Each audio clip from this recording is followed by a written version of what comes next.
మాచర్లలో పిన్నెల్లి పైశాచకానికి దాదాపు 2,000 కోట్ల దోపిడీ, 8 హత్యలు, 79 దాడులు, ముఖ్యంగా బడుగు బలహీన వర్గాలు మైనార్టీల మీదే దాదాపు 51 దాడులు జరిగినాయి.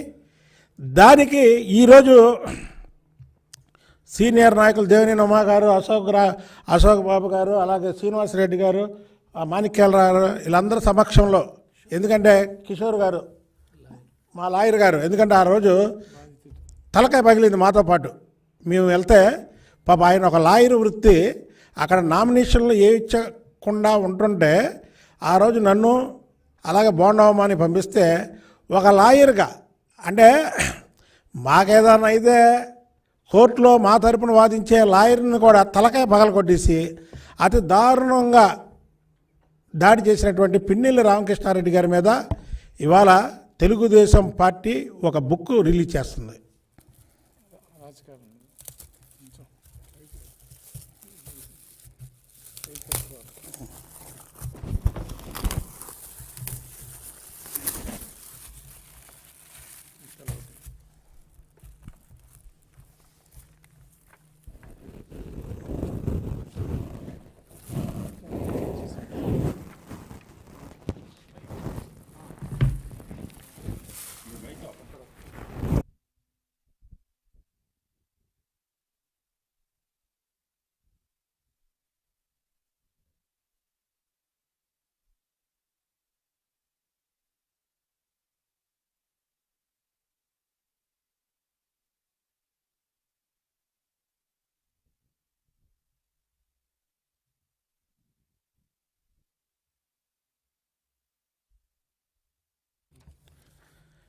పిన్నెల్లి రామకృష్ణారెడ్డి జీవిత చరిత్ర అంతా కూడా నేరమయం.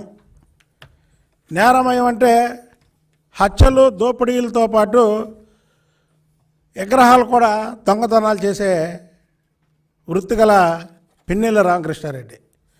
ఆయన్ని అధికంగా వైఎస్ రాజశేఖర రెడ్డి, తర్వాత అతని తనయుడు జగన్మోహన్ రెడ్డి ఇద్దరు కూడా అతిగా ప్రేమిస్తారు.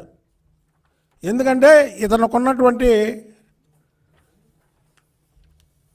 ఏమున్నాయంటే ఈయన దగ్గర దోపిడీలు, దొంగతనాలు, హత్యలు ఉన్నాయి. కాబట్టి ఆ తండ్రి కొడుకులు ఇతన్ని పెంచి పోషించి మాచర్లలో 2004 నుంచి 2019 వరకు అతనికి ఎదురు లేకుండా అతనికి కావాల్సినటువంటి డబ్బు ఎలా సంపాదించుకోవాలి, దోపిడీ ఎలా చేసినా సరే మాచర్లో ఒక సపరేట్ చట్టం, దానికి పిన్నెల్లి రామకృష్ణారెడ్డిని మీడియా ముఖంగా ఒక ఛాలెంజ్ చేస్తున్నా. నువ్వు దేవుడి గుళ్ళో విగ్రహాలు దోచుకోలేదని, దేవుడి మీద ప్రమాణం కాదు, ఎందుకంటే దేవుడి విగ్రహాలే నువ్వు దోచుకుంటే దేవుడి మీద ప్రమాణం చేయడం నీకు పెద్ద ఈజీ. 2004 నుంచి 2024 వరకు నువ్వు మాచర్ల ఏదో నీ అడ్డా అంటున్నావు. కాబట్టి మాచర్ల సెంటర్లో నీ భార్య పిల్లల్ని తీసుకొచ్చి నేను విగ్రహాలు దోచుకోలేదు అని వాళ్ళ మీద ప్రమాణం చేయగలవా? అలాంటి వాడిని ఎన్నుకొని వైఎస్ రాజశేఖర రెడ్డి దగ్గర నుంచి వైఎస్ జగన్మోహన్ రెడ్డి వరకు అతనికి ఎమ్మెల్యే పదవులు కట్టబెట్టడమే కాకుండా రాష్ట్రంలో ఒక నియోజకవర్గం, మాచర్ల అనే ఒక నియోజకవర్గం, అది ఎంతో పేరు ప్రఖ్యాతులు గాంచినటువంటి మాచర్ల నియోజకవర్గం, అది పల్నాటి బ్రహ్మనాయుడు వాళ్ళందరూ నివాసం ఉన్నటువంటి కారంచేడుకు సంబంధించినటువంటి నియోజకవర్గం. అలాంటి నియోజకవర్గంలో దొంగతనాలే వృత్తిగా చేసుకున్నటువంటి ఇతన్ని పెట్టడం అనేది వాళ్ళు మరి రాజశేఖర రెడ్డికి, జగన్మోహన్ రెడ్డికే చెల్లింది. అలాగే మాచర్లలో ఈయనకు ఒక తమ్ముడు ఉన్నాడు, సొంత తమ్ముడు. ఈయనతో పాటు ఆయన ఒక దొంగ, ఈయన పెద్ద దొంగ, ఆయన చిన్న దొంగ. ఇద్దరే కలిపి మాచర్ల నియోజకవర్గంలో మారణ హోమం సృష్టించారు. ఉదాహరణకి మా మీద దాడి అందరూ చూశారు. ఇవన్నీ మేము మాటికి చెప్పడం కరెక్ట్ కాదు. మొన్న ఎన్నికల్లో కూడా అసలు రాష్ట్రంలో ఫ్యాక్షనిజం చంద్రబాబు నాయుడు గారు ముఖ్యమంత్రి అయిన తర్వాత 96 దగ్గర నుంచి అసలు ఫ్యాక్షనిజం నామరూపాలు లేకుండా చేసిన ముఖ్యమంత్రి చంద్రబాబు నాయుడు గారు. లేకపోతే అంతకుముందు ఫ్యాక్షనిజం రాష్ట్రంలో ఎన్నికలైన తర్వాత దాదాపు చాలా పోలింగ్ బూతుల్లో రీపోలింగ్ జరిగేది మా చిన్నప్పుడు. ఇవాళ రీపోలింగ్ ఎక్కడ జరగలా, ఒక్క మాచర్ల నియోజకవర్గంలో జరుగుతుంది. ఎందుకు? అతను అక్కడ ఉన్నటువంటి ఈవీఎంలు కూడా పగలకొట్టే దుస్థితి.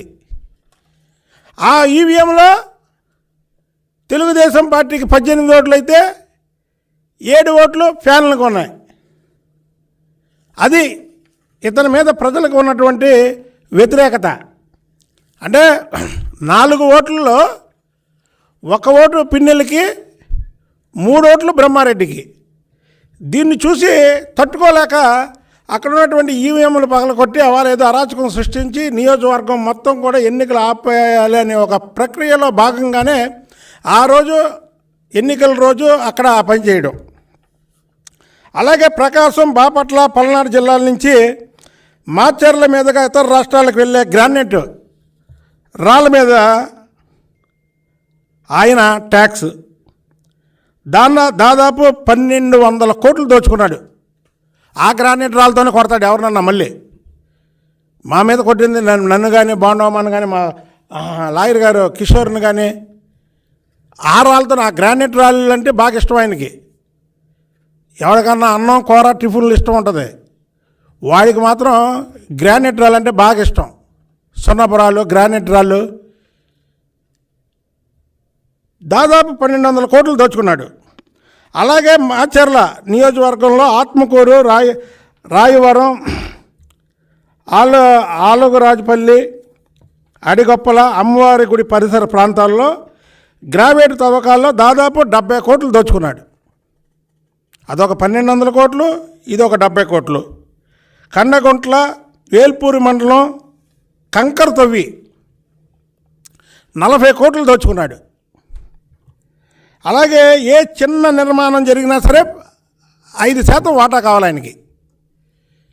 ఎక్కడన్నా సీసీ రోడ్లు వేసినా, ఎక్కడన్నా కాలువలు మరమ్మతు చేసినా, ఏ చిన్న కాంట్రాక్టరో కనీసం ఒక 10 లక్షల రూపాయలు వర్క్ జరుగుతుందనుకోండి, దాంట్లో అతనికి 50,000 రూపాయలు లంచం తీసుకెళ్లాల్సిందే. అలాగే రైతులు పొలం గురించి పాస్ పుస్తకాలు అప్లై చేస్తారు. పాస్ పుస్తకాలు అప్లై చేయగానే వెంటనే ఎవరెవరు వాళ్ళు అప్లై చేశారో పిన్నెళ్ళ ఇంటికి వెళ్ళిపోవాలి. అది వెళ్ళిపోతే చదువుతాడు బుద్ధ వెంకన్న, దేవినేని ఉమా, అశోక్ బాబు, ఇలా ఓకే.